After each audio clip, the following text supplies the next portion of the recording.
Hello les Nakamas, Alexandre. Aujourd'hui on va parler de Ivan Morante, la nouvelle pépite du Real Madrid qui est arrivée durant le mercato d'hiver 2020. Le Real souhaitait renforcer le Castilla dans un premier temps et ont donc décidé d'investir sur celui qui est considéré aujourd'hui en Espagne comme le meilleur international espagnol en U19. Ivan Morante jouait chez les équipes jeunes de Villarreal depuis ses 12 ans et a su impressionner tous les recruteurs du monde et en Espagne par sa classe ballon au pied, sa justesse technique et sa capacité à anticiper et surtout à conserver le ballon. Souvent surnommé par la même occasion le nouveau Busquets à cause de leurs nombreuses similitudes dans le jeu et dans la tactique, on voit clairement que Ivan s'inspire de son aîné au milieu de terrain pour contrôler le jeu et ratisser tous les ballons avec un placement très juste sur le terrain et une rigueur tactique impressionnante à son âge. Étant milieu défensif comme son aîné, il est donc normal qu'il s'inspire des meilleurs joueurs du poste pour progresser, mais il faut savoir que Ivan est gaucher et non droitier comme Busquets, et qu'à la différence de Busquets qui n'est pas trop mobile sur le terrain, il adore se projeter vers l'avant et casser bien sûr les premières lignes adverses pour faire le décalage.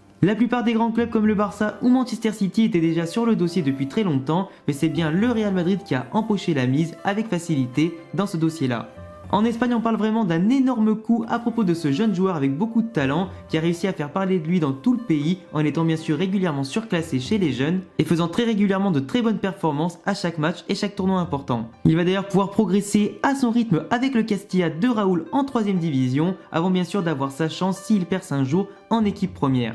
Le Real a mis la main sur un véritable diamant brut qu'il va falloir polir un maximum pour alimenter autant la sélection à l'avenir que le stade de Santiago Bernabéu qui mérite bien un jour d'accueillir ce futur prodige. Donc voilà, en tout cas les gars, c'était tout pour cette petite vidéo présentation et surtout de news mercato à propos de Ivan Morante. Si cette vidéo vous a plu, je vous laisse bien sûr vous abonner, cocher la cloche pour davantage de vidéos, news, informations et analyses de jeunes joueurs ou bien sûr de joueurs expérimentés. Si vous voulez davantage de vidéos d'analyse sur les clubs, entraîneurs, mercato et tout ce que vous voulez, dites-le moi en commentaire. Laissez-moi bien sûr un gros pouce bleu pour me soutenir et me motiver à continuer. Tu as également tous mes réseaux en description et à bientôt les gars pour de prochaines vidéos. Ciao.